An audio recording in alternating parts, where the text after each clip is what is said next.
This is your news source evening bulletin for today, Thursday, the 21st day of April in the year 2022. I'm Gordon Mosley, and here is what we're tracking tonight.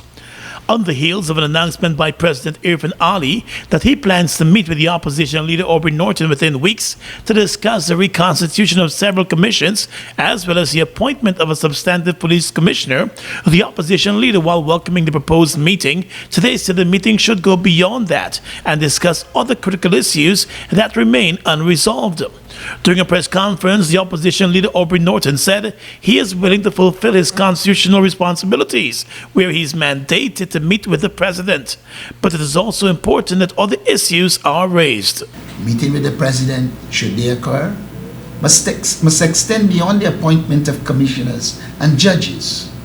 Meetings must also discuss opposition concerns about good governance and the abuse of political power by the People's Progressive Party, including discrimination against opposition-led local councils, the uneven and incomplete distribution of flood and other relief, the unsatisfactory oversight of the national patrimony in the National Resource Fund. Mr. Norton said he is obligated to represent all Guyanese, and the concerns of the masses go beyond appointments of the commissions, noting that the appointment of top judicial officers is paramount. Further delays and excuses by the government in making judicial and other appointments can also be described for what they are: acts of bad faith and political machination. The president has not dispatched any formal invitation to the opposition leader for the two to meet as yet, but he has told other media houses that the invitation could be extended within the next 2 weeks. President Ali had refused to initiate any meeting with the former opposition leader Joe Harmon, demanding that Mr. Harmon first recognizes him publicly as the legitimate president. He has not made any such requests of the new opposition leader. According to Mr. Norton, it is his sincere hope that good sense will prevail. And it is my sincere hope that good sense will prevail and we attempt to deal with the issues in the society in a holistic way rather than in a piecemeal fashion that way. This August will mark 2 years of the Irfan Ali government, and there has been no official meeting with him and the opposition leader since he took office. More news coming up in just a moment. How fast is fiber? Think fast. GTT Fiber has 3 packages with download speeds of 50, 100, and 150 megabits per second. That's fast enough to stream movies and music, to chat with Gran and Fran, to study, and more. What would you do? Upgrade to GTT Fiber today and don't get left behind tomorrow. The Ministry of Education is making a significant investment in the education system to distribute textbooks to every primary school pupil to support them at school and at home. So students and parents, please take good care of the textbooks loaned to you and remember to return them at the end of the school year so that the next batch of students can use them. Before collecting the textbooks, parents will sign a contract promising to ensure the books are kept in good condition and to return them. Parents will be required to pay the cost to replace or repair any of the lost or damaged books. So let's do the right thing and use the books wisely so that as many students can benefit across Guyana. A message from the Ministry of Education. Live your fantasy at Fantasy Gaming Lounge. Win big daily. Millions in cash prizes every week. Now located at Giftland Mall, Fantasy Gaming Lounge, the best bet in town. Give me one dembe for my whole family. Their bread is tasty. Them Baked with love and passion by our dedicated team of fine bakers, we give you dembe. With the same great quality you're used to, we now have a slightly new look. Here in Land of Canaan, we are ready to give you even more. Don't wait until you're hungry. Reach for a slice of dembe. Dembe, healthy, wholesome living. Flavor, food, fun. It's back. GMS's Uncapped Marketplace returns this month with the full support of GTT via MMG and Business Solutions. Come join us for the Agroprocessors exhibition and food festival. Enjoy a range of local products made, mixed and blended to perfection. Check out the food court, games and other exciting attractions. It's all happening on April 30 and May 1 from 10 hours at the Guyana National Stadium.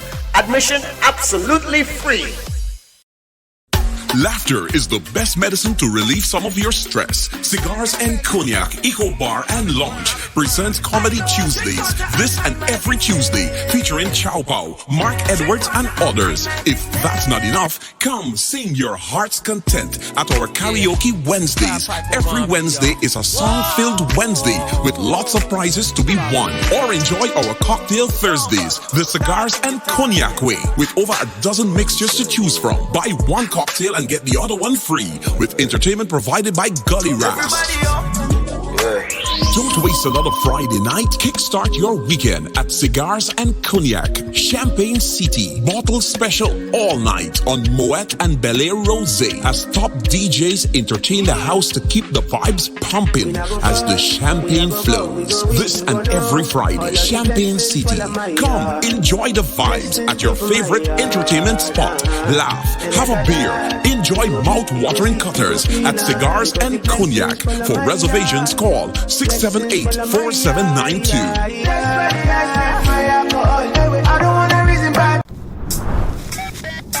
Every day a new style come again. Tell it to your enemy and tell it to your friend. Watch Guyanese girl, them a hurtle, and them a do it in a circle.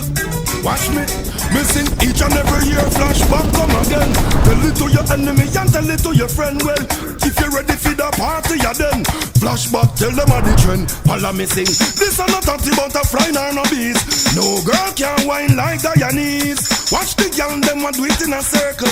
Guyanese girls them a dance in a circle. Hear me and say no, me go banter. You know I sound boy killer represent the Golden Smile family. You know say flashback old school party. You know say oh the vibes is plenty. Slow down. We've got exciting news! All 12-ounce yellow cab Buster are now only $100. Buster, live in Come full get color. your Buster, Buster $100. Come get your Buster, Buster $100.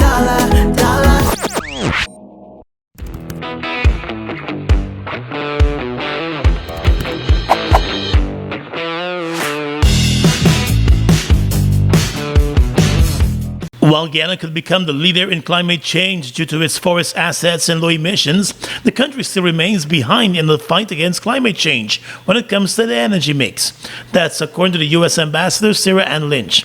Ambassador Lynch was at the time speaking at the discussion on renewable energy, which was hosted by the American Chamber of Commerce in Guyana. A green energy mix does not happen overnight. Guyana currently lacks grid-tying legislation, which would allow for private businesses to sell excess renewable power to the power grid. What's more, the grid itself needs to be sustainable and stable. It requires modernization with redundancies so that if one power line fails, you don't get rolling brownouts or blackouts for large portions of the grid.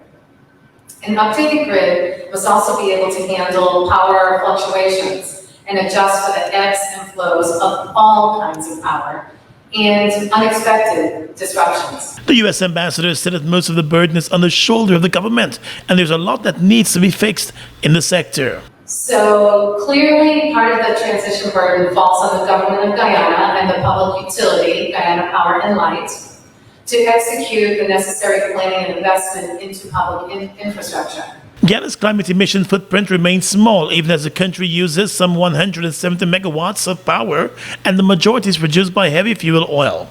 However, the international obligation still remains a factor for the reduction of emissions worldwide in order to close down the impact of climate change.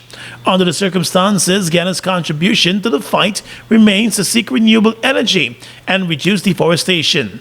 However, while the deforestation aspect might have been working, the pace remains slow. The government's efforts to focus its renewable energy plans and package them as part of the low-carbon development strategy are timely and needed because the task at hand truly does require careful planning and careful execution. Ambassador Lynch also said the private sector must be involved in the efforts to fight the climate crisis and find innovative ways that would further support the drive to renewable energy.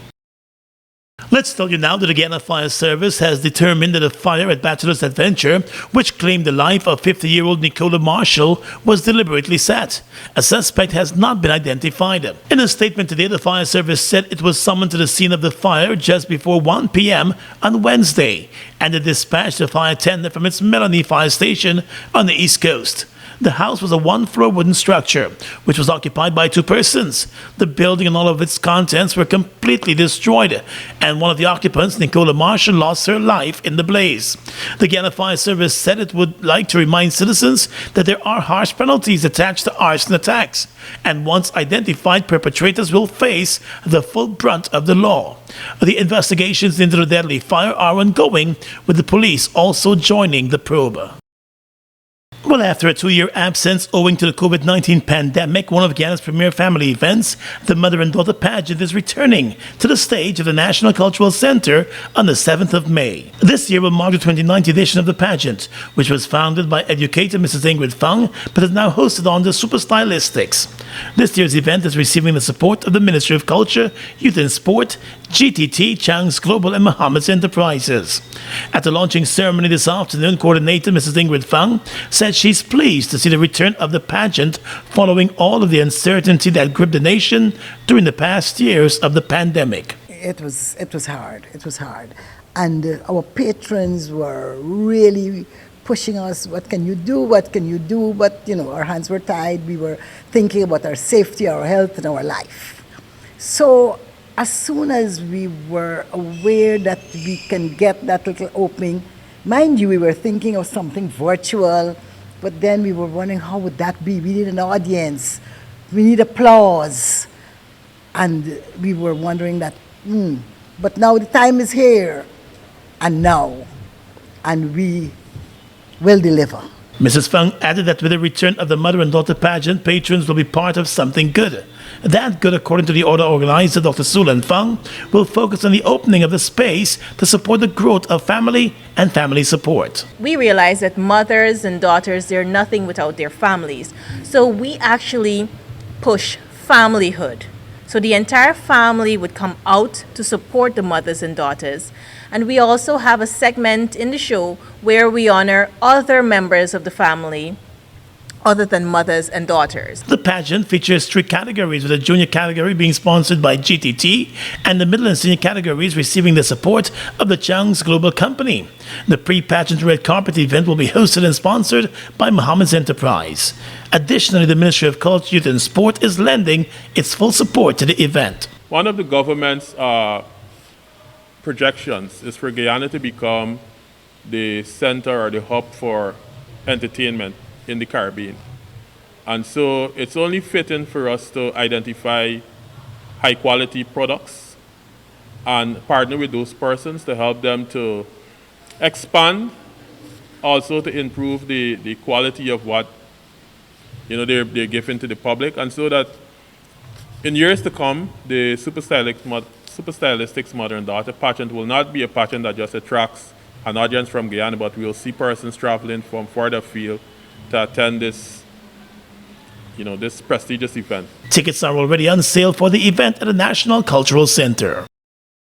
Well, the International Building Expo is set to make its return in July with a big focus on affordable housing and construction in the fast-moving Guyana.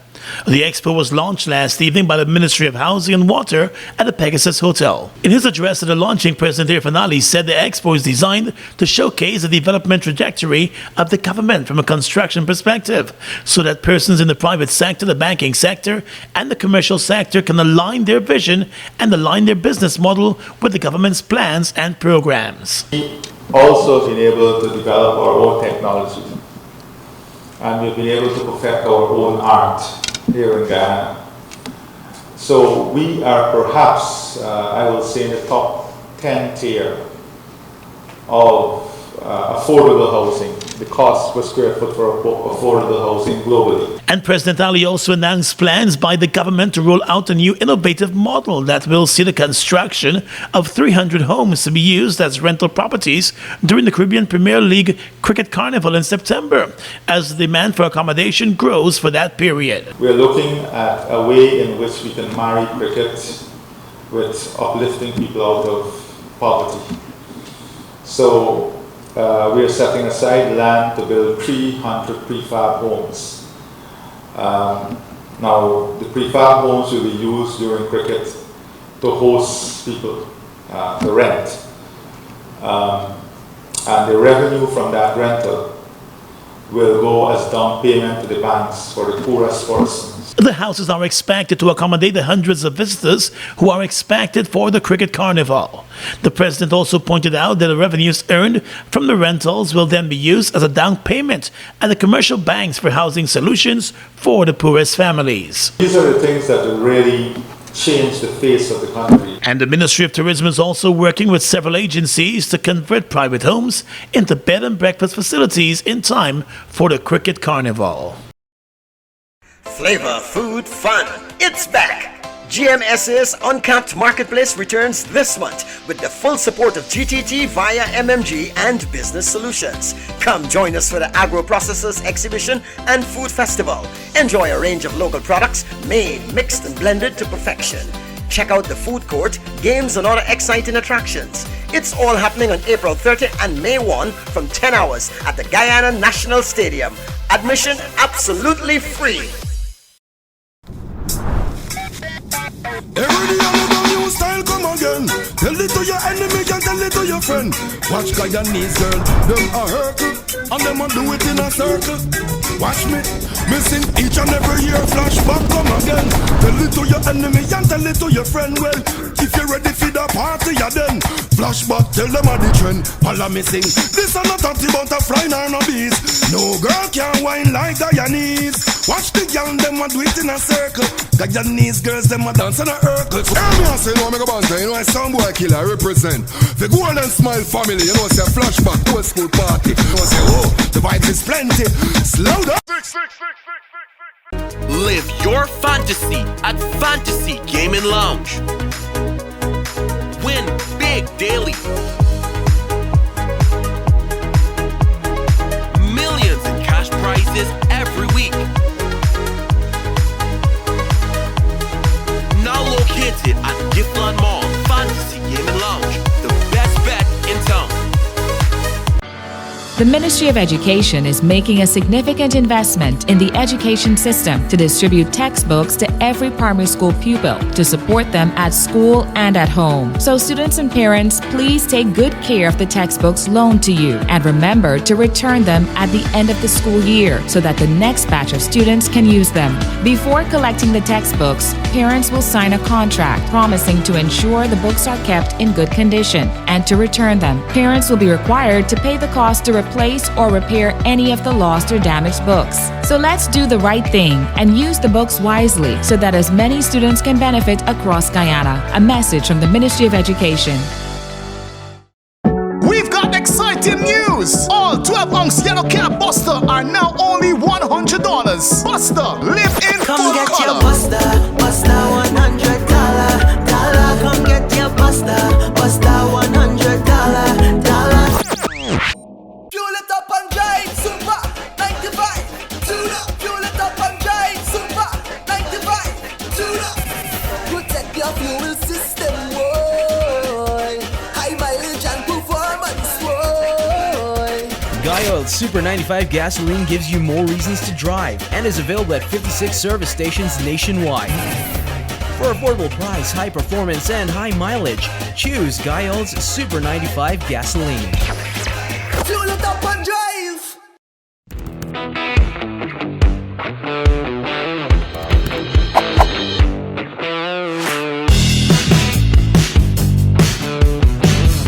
Across the region tonight, a small plane crashed onto a busy street in the Haitian capital of Port-au-Prince yesterday, killing at least 6 people, including the pilot, officials have confirmed. The plane took off from the Port-au-Prince airport just after 3:44 p.m. en route to the Haitian city of Jumel. the Haitian Civil Aviation Authority said, adding that the plane suffered engine failure and sent a distress alert just after 4 o'clock in the afternoon, less than half an hour after takeoff. The mayor of the community where the plane crashed said 6 persons had died. A government source said the pilot died after he was taken to a hospital. Videos circulating on WhatsApp show the broken wreckage of the plane in the middle of a road, along with what appear to be bodies of victims of the crash. Nicaragua's parliament, controlled by allies of President Daniel Ortega, has shut down 25 non-governmental organizations in a move slammed by the opposition as a further attack on civil society. The organizations, many of which have publicly criticized the government, were closed by Congress, with 74 votes in favor and 15 abstentions. Lawmakers argued that the NGOs had violated Nicaraguan laws and failed to disclose financial accounts. Most of the NGOs work on human rights issues and carry out social and cultural work. Authorities of the Central American country have shut down 163 NGOs since mass protests against Ortega's government in 2018 sparked a political crisis. Nicaragua's Congress has also moved in recent months to curb the independence of universities. Ortega was sworn into office for his 4th consecutive term as president in January, 2 months after winning an election dismissed by the US and other Western nations as fraudulent. And finally tonight, international news. British Prime Minister Boris Johnson will be investigated by a Commons committee over claims that he misled Parliament about parties in Downing Street during the lockdown. MPs approved the Privileges Committee launching an inquiry once the police have finished their own investigation into the gatherings. The government had tried to delay the vote, but made a U-turn following opposition from its own members of parliament. Mr. Johnson said he had absolutely nothing and frankly to hide. Speaking during an official trip to India, the Prime Minister added that if the opposition want to focus on that issue and talk about it a lot more, then that's fine. Last week, the Prime Minister, along with his wife and the Chancellor, was fined for breaking COVID laws by attending an event in Downing Street to celebrate his birthday. And that's your News Source Evening Bulletin for tonight. I'm Gordon Mosley, reporting and encouraging you to stay safe.